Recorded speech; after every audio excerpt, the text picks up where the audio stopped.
Ayan, binunot lang natin mga master yung joint ng suction at saka dito sa may discharge.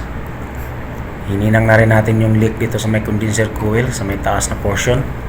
Tsaka naglagay tayo ng extra na access bulb dito sa may discharge line para ma-monitor natin yung high pressure or sa may high side.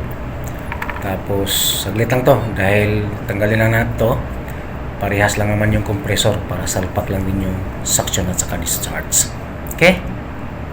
It's BEC compressor shape from the factory with air pressure. Bakit? Para for testing, safety, leak detection, and preventing damage. Okay?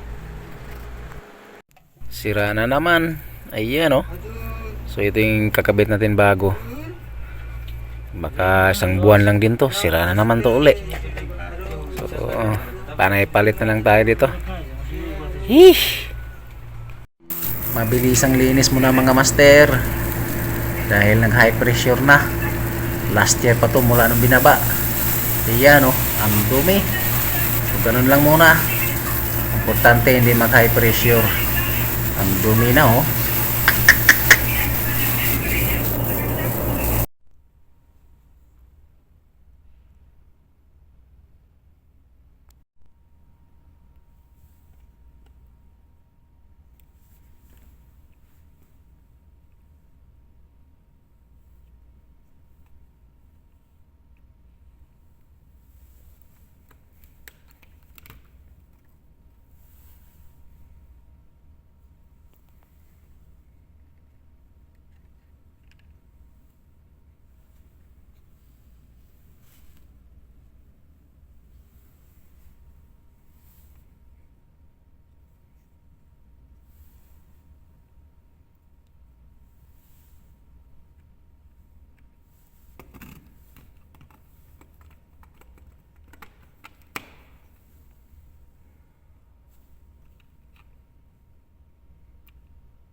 Shoutout mga master, lalo na sa nagtatanong. So ang tanong mo master, kung paano yung wiring diagram na Y2, Y1, tapos yung Y1 or Y2 na hindi gumagana. For example, shoutout mga master, lalo na sa nagtatanong. So ang tanong mo master, paano yung wiring ng Y2 or Y1 ang hindi gumagana sa isang package aircon na tulad nito. So ito yung ginawa ko o meron na tayong video nito master na nakaraan. Pero recap ko lang. So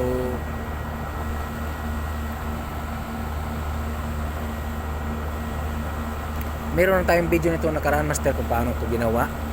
So ulitin ko lang na mabilisan. Tapos lagay ko lang din yung na picture at saka i-send ko rin sa iyo yung picture.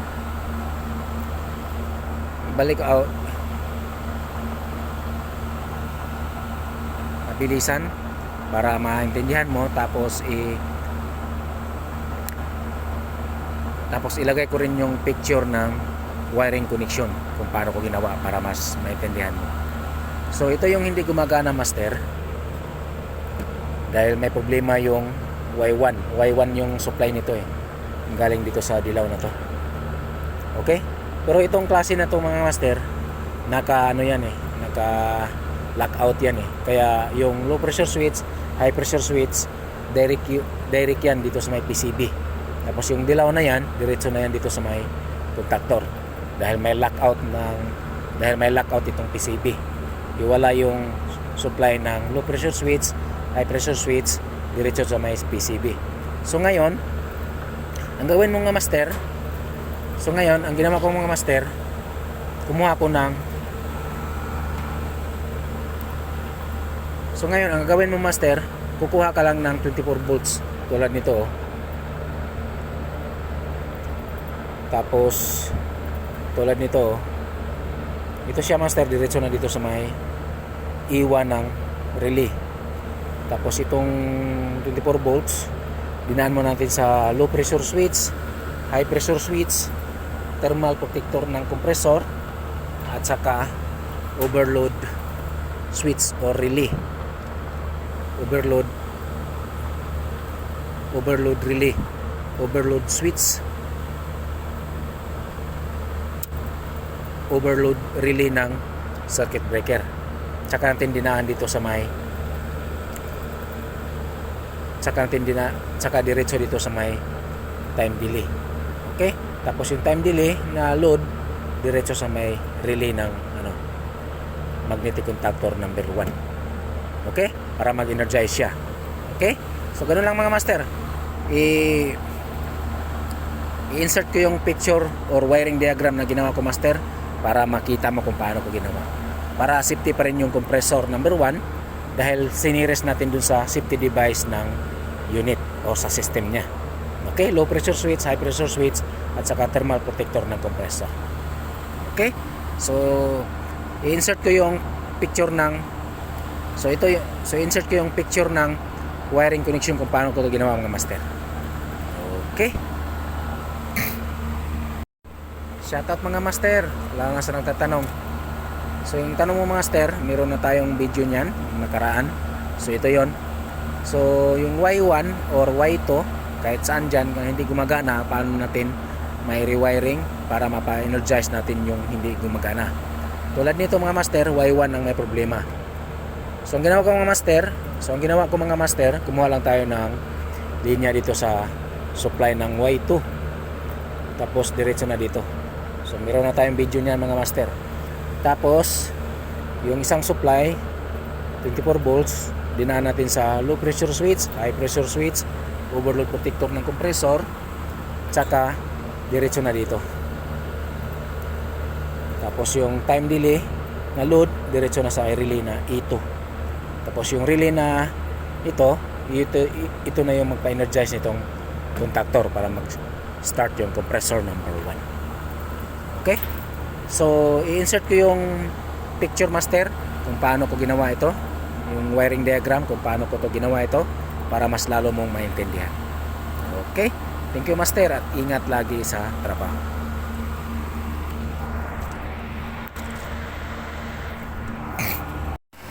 Shoutout mga master. Salamat sa nagtatanong. Shoutout mga master. Ayan oh. Pinagpan lang muna natin mga master. Bukas na natin yan baklasin. Wala nang oras. Ang dami nating complain. So reset lang muna natin mga master.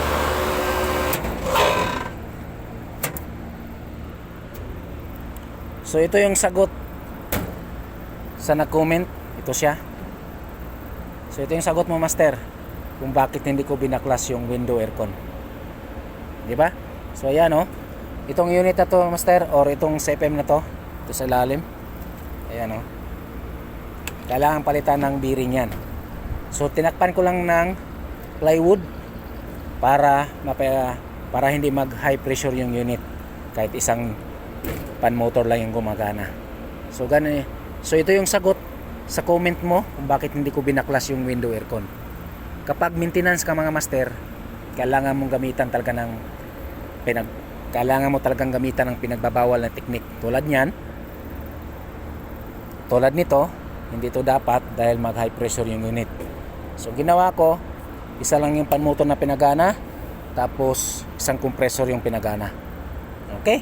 Bukas ng maaga, unahin natin yan. Tapos pagdating mo pa ng bukas ng maaga master, marami ka na naman ng bagong complaint. Okay? So ang dami-dami niyan mga master oh. 30 unit dito sa building na to. Mayroong 10 sa kabilang building, may 2 sa masjid.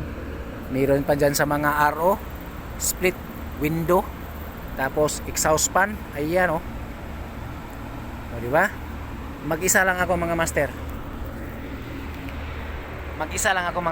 Paano mo yan gagamitan ng pinakamagandang paglilinis?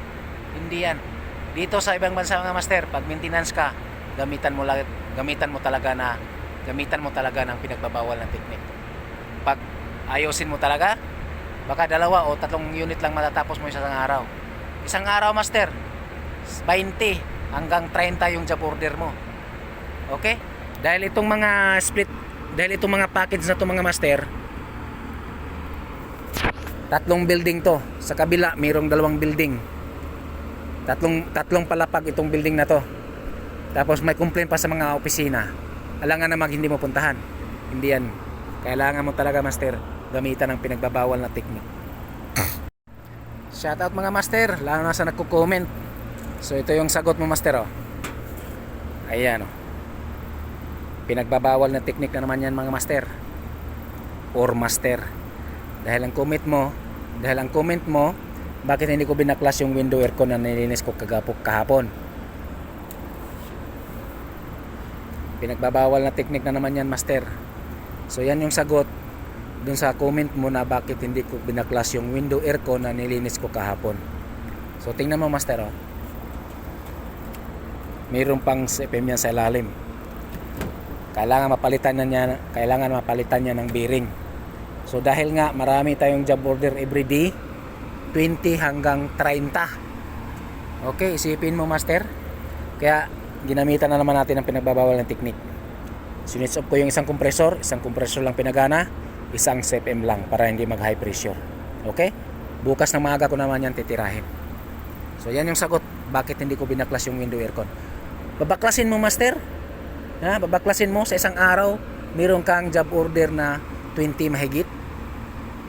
Dito sa building na to, 18 na package aircon, tatlong palapag. Meron pang tatawag sa iyo ng mga opisina. Masjid, dalawang package. Sa kabilang building, 8 yung package. Dito sa building, 10 split aircon. Meron pang maraming window aircon sa may RO, sa may main gate, o exhaust fan. Hawak mo yan master pag HVAC and R ka. Okay? So yan yung sagot mo master. Pag maintenance ka master, hindi na kailangan baklas yan. Ang kailangan hindi mag high pressure yun. Ang kailangan pag maintenance ka master, hindi yan kailangan. Pag maintenance ka master, kailangan yung pinaka importante ang gagawin mo. Okay? Kapag maintenance ka master, kailangan yung importante ang gagawin mo. Tapos mag-isa lang ako, helper ko, cleaner, hindi alam yung screwdriver. Anong gagawin mo dyan? Pinagbabawal na technique. Kaya yan, oh. Yan yung sagot master, ha? Subukan mo rin. Shoutout mga master, lalo na sa nagko-comment. Ayan mga master, oh. Another pinagbabawal na technique. So isang compressor, isang CPM lang ang pinagana ko. Merong CPM pa dito sa ilalim. Ayan, oh. Kailangang palitan ng bearing. So tinakpan ko lang muna dahil marami akong request ngayong araw. Hindi mahabol. 23 job order. Okay? So bukas ko na yan titirahin. Ito yung sagot sa comment mo master na hindi ko binaklas yung window aircon, nilinis ko kahapon. Bilang isang maintenance mga master, tulad niya, no, na HVAC and R technician, hawak mo yung exhaust fan.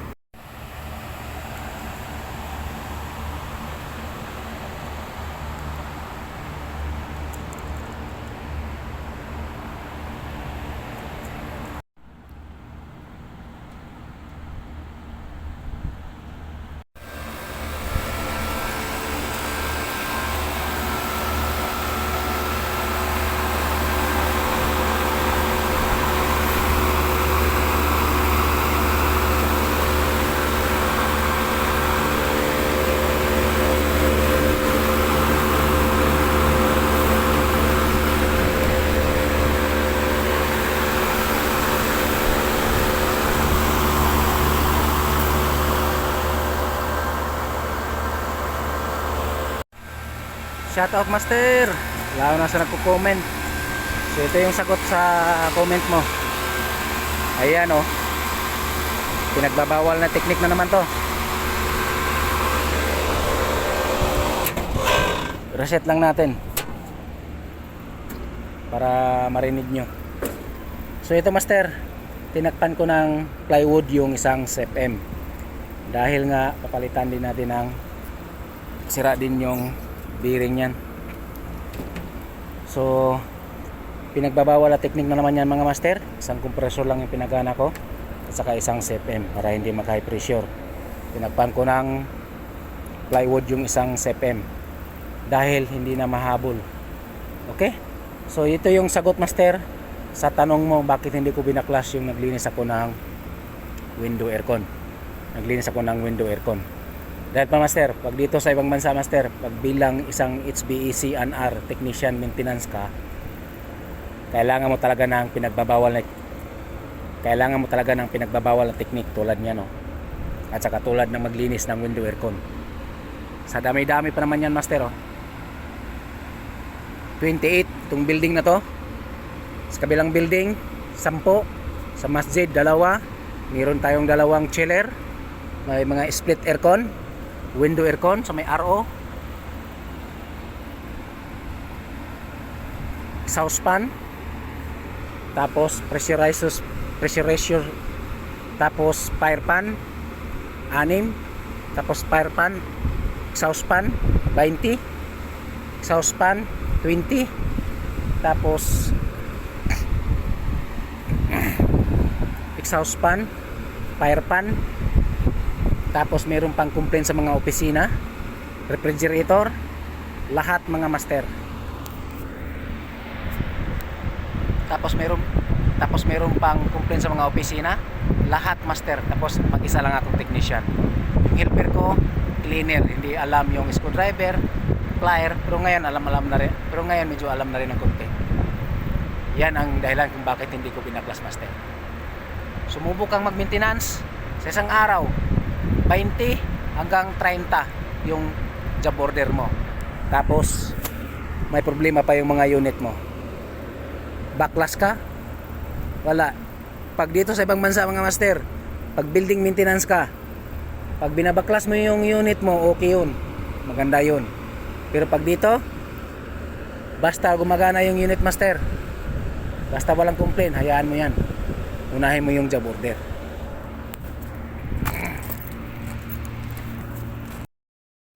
Okay? 20 hanggang 30 yung job order mo isang araw. 20 hanggang 30. 20 hanggang 30 yung job order mo. Yung job order mo 20 hanggang 30 yung job order mo sa isang araw.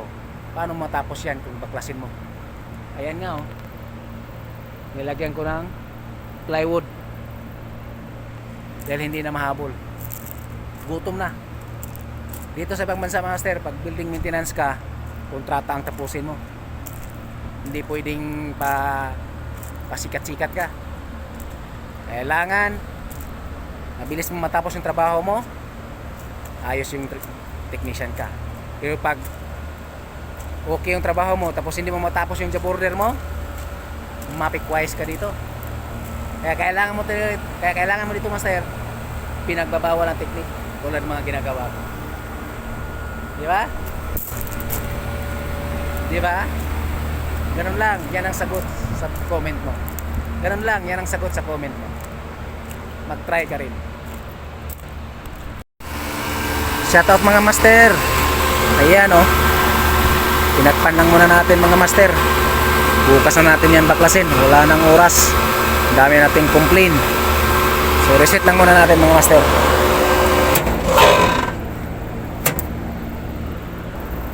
So ito yung sagot mo master kung bakit hindi ko binaklas yung window aircon. Di ba? So ayan, oh. Itong unit na to master, or itong CFM na to, ito sa ilalim. Ayan, oh. Kailangan palitan ng bearing yan. So tinakpan ko lang ng plywood para hindi mag high pressure yung unit. Kahit isang pan motor lang yung gumagana. So ito yung sagot sa comment mo kung bakit hindi ko binaklas yung window aircon. Kapag maintenance ka mga master, kailangan mo talagang gamitan ng pinagbabawal na technique. Tulad nito, hindi to dapat dahil mag high pressure yung unit. So ginawa ko, isa lang yung pan motor na pinagana, tapos isang compressor yung pinagana. Okay? Bukas ng maga, titirahin natin to. Tapos pagdating pa natin, mayroon pang sasalubong sa atin na job order. Mag-isa lang tayo. Helper natin, cleaner lang. So ang dami-dami niya, no? Kasama pa natin yung exhaust fan, fire fan, window aircon, split aircon. So ang dami. May dalawa pa tayong chiller sa kabilang building. Okay? Kaya kailangan talaga natin yung pinagbabawal na technique tulad ng mga ginagawa ko. Okay? Itu antara kip hina ada alatul syukul, ada line antara kip power badan surah-surah syukul. Hina ada hina rakip maiji. Ma pirakip hina this one line. It means alatul syukul ada marwaha. Kuis, Ay wakalas bas. Ma pirakip, ma kuis. Yellow running, brown starting. Okay. Ma musil. Kita pas. Barin tertib, hana tertib. Mapi hina, ada line. It means alatul syukur, mapi mukta. ada kuis ha? Ay, kuis kita. Rakip, mapi kuis. Antara rakip kuis, barin kelas. Okay? Kuis. Ay, kuis.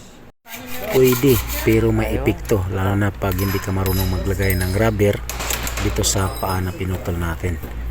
Pag magkaroon ng unbalance yan, malaking posibilidad na mabilis magkaroon ng leak yung system or piping dahil magkaroon siya ng malakas na vibration.